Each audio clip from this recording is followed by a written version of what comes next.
Hey guys, Macias here again for part 2 of the Enlightenment. Now with this one, as with all of my video lectures, I will pause briefly in between slides so that you can have a chance to pause the video yourself so that you can get details and other information down. Now with this second part of the Enlightenment, there are no videos, so there will be no reason to go back and review a video again to get information down. That was all in part 1 only. There is a ton of information though with these other philosophers, so make sure you pause and get everything down, and don't forget to also take notes down from my narration. Alright, so without further ado, here we go, part 2 of the Enlightenment. Starting with more philosophers, we left off with John Locke, and now we're picking up with Jean-Jacques Rousseau. He was a Frenchman, unlike Locke and Hobbes. They were Englishmen. This guy is a Frenchman. He was not a fan of the oppressive governments of Europe. When he was growing up, it was mostly monarchs, and so he looked at the monarchs as mostly oppressive, which a lot of them were, but not all of them were. But he kind of lumped them all together. You know, he did not like the oppressive governments of Europe. He felt that man is born free, yet everywhere he is in chains. And those chains that he was talking about were the shackles of government, the monarchical government. And in England, even the constitutional monarchical government, he looked at as oppressive.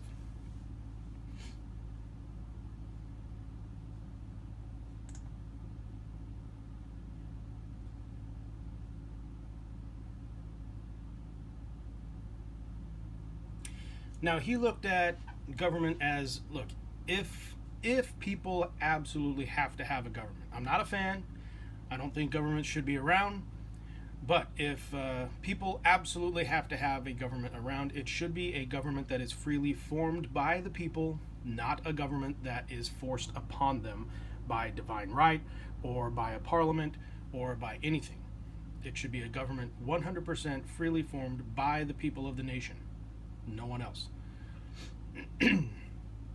So he would have been more a fan of direct democracy rather than representative democracy, because since he even lumped a parliamentary democracy, which is a form of representation, he even lumped parliamentary democracy as oppressive. So he would certainly have been more of a fan of direct democracy. Now he also looked at the rule of government as an agreement between the people and the government. All right, so this is a point of emphasis for Rousseau, so make sure you emphasize this somehow, is that the relationship between the people of the nation and its government was an agreement that he also called social contract. So this is Rousseau's version of social contract, and it is different from Hobbes's version.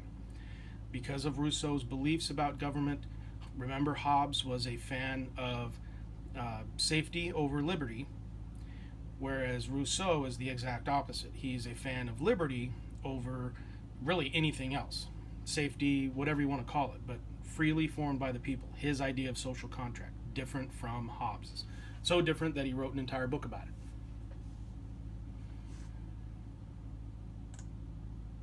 There's a little clearer image of the man, Rousseau.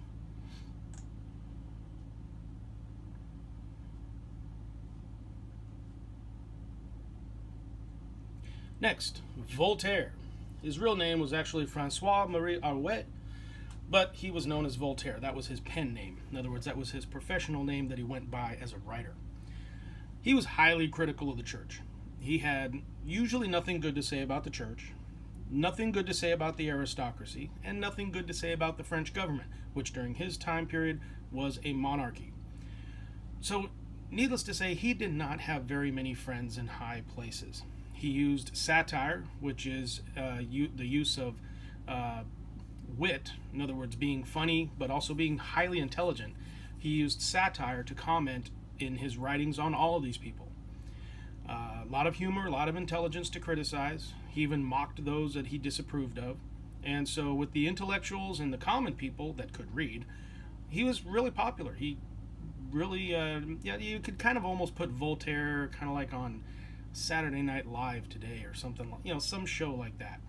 So he was critical and made fun of and mocked the church, all the rich people, the government, anyone in the government, but particularly the king. And he made a lot of enemies, and he was sent to jail twice over it.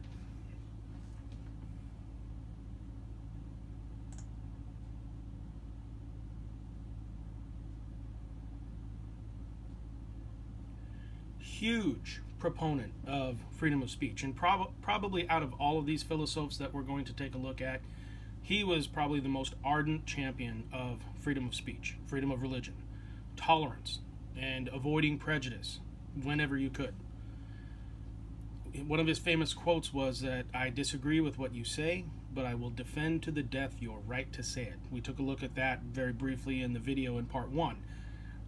Well, this is the guy that said it. All right, he believed in it so much that even if it was somebody he disagreed with, he would go to fight for them, even if it meant him being killed. So the guy definitely put his money where his mouth was, and big proponent, big champion of freedom of speech, religion, tolerance, and avoiding prejudice whenever you could. His writings and teachings were a huge influence on some of the Bill of Rights, as you probably guessed, First Amendment.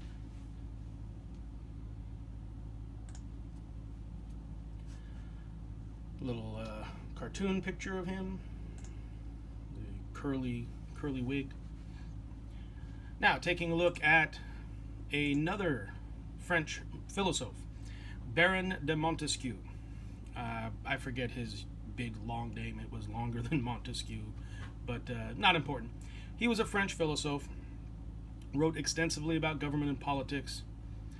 He highly disagreed with government power being all in the hands of one person. So clearly he was not a fan of monarchy, or even one branch of government, which meant he also wasn't the biggest fan of constitutional monarchy. However, he did take some inspiration and influence from Britain's parliamentary system. He looked at Parliament as probably having too much power, but it was the best example around for its time. He felt that power all in the hands of one person, or most of the power in the hands of one branch of government, opened up that government to way too much abuse, too much corruption, and he felt that it would eventually lead to denial of individual rights, individual freedoms. If this, some of this is starting to sound like we're getting to, getting to the American Constitution, the American way of doing things, where do you think all the founding fathers got their influences? Absolutely.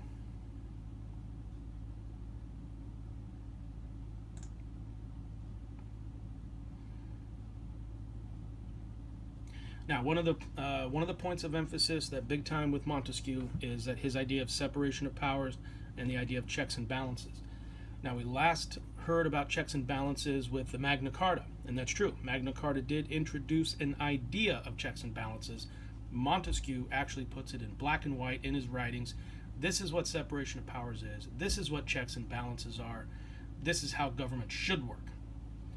He felt that each branch should share power, and under a system of separation of powers with checks and balances in place, each branch would share power equally in the government.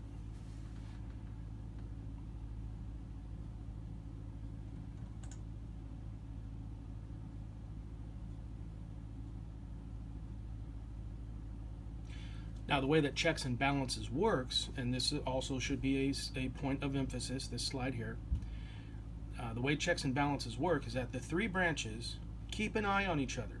Each branch has its own set of powers that is a check on the powers of the other branches. So with all of these different powers being put in check, in other words, everyone keeping an eye on each other, this would lead to, or this would discourage corruption. This would discourage power being too concentrated in the hands of one branch of government. And he felt that this system of this separation of powers with the system of checks and balances in place would lead to balance, balance of government power. So Montesquieu, separation of powers, checks and balances.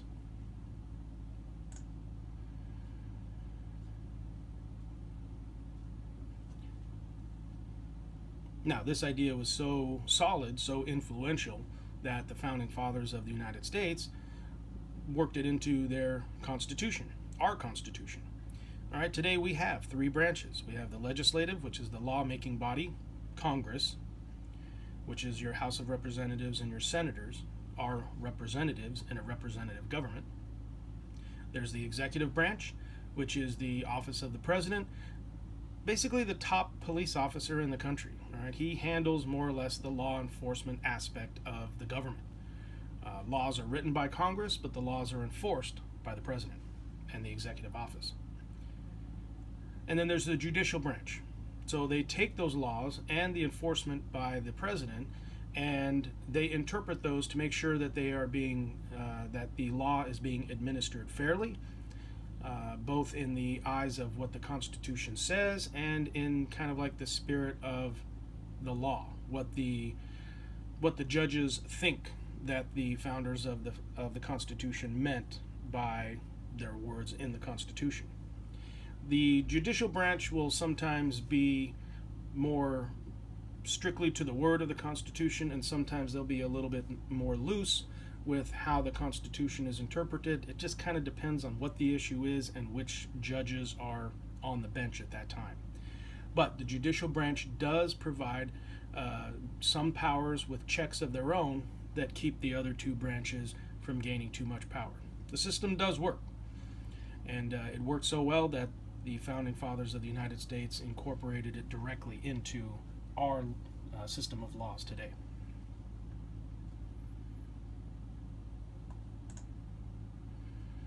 A little bit clearer images of a younger Montesquieu.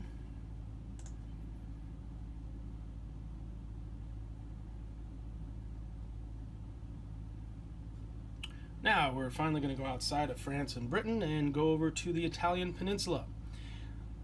The Italian philosopher Cesare Bessario, an Enlightenment thinker and writer, big time on how criminal justice worked, in particular for the rights of the accused and even the rights of those that were going to be imprisoned. For the time period, he was highly critical of the criminal justice procedures of the time. They were pretty brutal. Whatever the king said, or whatever the judge said, or whatever the police chief said was law, and no, you really didn't get your chance. You didn't really get your time in court, your due process to make sure that you had your defense. Yeah, that kind of stuff was on the books, but it really wasn't enforced all that well. And so that's the kind of stuff that he wrote out against. He wrote about it. Wasn't really big into public speaking, but he did a lot of writing. Very prolific writer. He felt that laws should preserve social order, not punish for vengeance. Torture was out. Torture, you never get anywhere with torture, because if you torture someone enough, they'll tell you whatever you want to hear. That was his take on it anyway. And he felt that trial procedures should be the same for everyone. All right, so these are all ideas today that we take for granted. We're like, well, yeah, absolutely no-brainer. But for his time period, that wasn't really the case. So he was definitely a new thinker in Italy for these ideas. All of these ideas here should also be points of emphasis for Bessario. You should know all of these.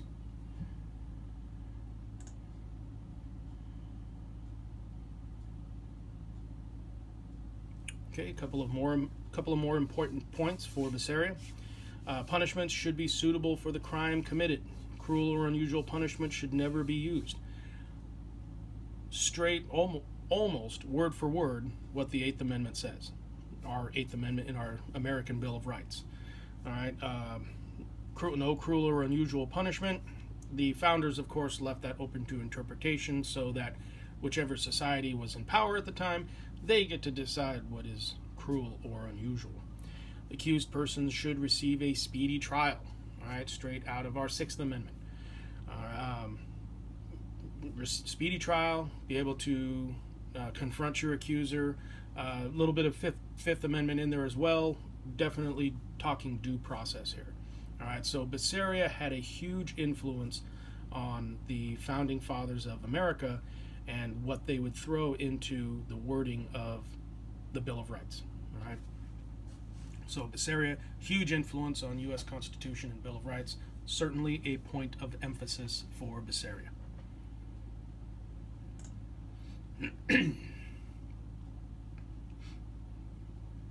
And then one final one for Bessaria, abolishment of capital punishment. Now this is something that the United States usually does not fully go along with, because we do execute people for high crimes in this country. But he himself was against capital punishment. Should never be used. But nonetheless, again, big influence on the U.S. government, and particularly the Bill of Rights.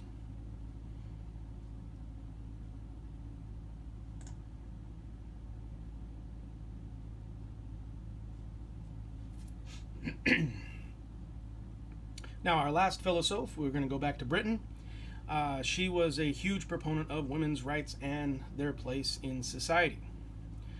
Rousseau, she and Rousseau, I do not believe they were contemporaries. I think they were at different times, if not just a little bit. But she disagreed with Rousseau that women's education should be secondary to men's. Rousseau was certainly a little more paternalistic, felt that men ruled the roost in pretty much every aspect of society. Mary Wollstonecraft clearly disagreed. She felt that women's education was just as important as a man's education, and that women should be educated, period.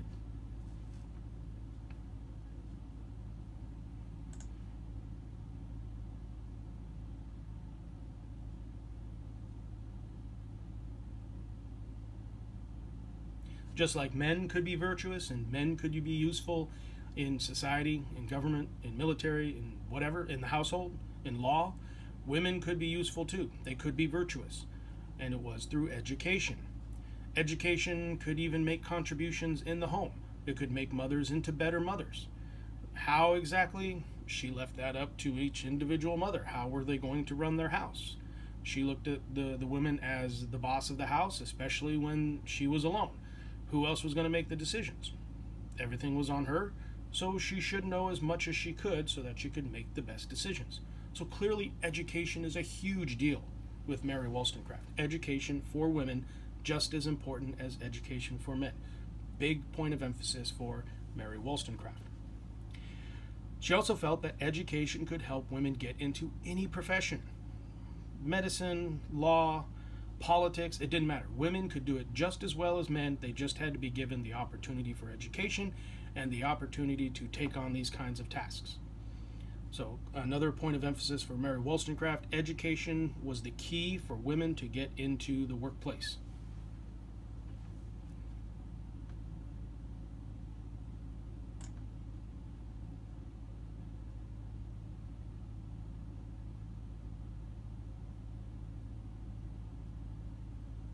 Now, ultimately, she felt that politics could open doors for women to be a bigger influence on society, because in politics, one can make an impression and influence not only the political side of things, but business. They can influence even everyday life. And so she felt that the more women were educated, the more women went into politics, the more women could be influential in general on society. She was a huge influence on her daughter, who was also named Mary Wollstonecraft.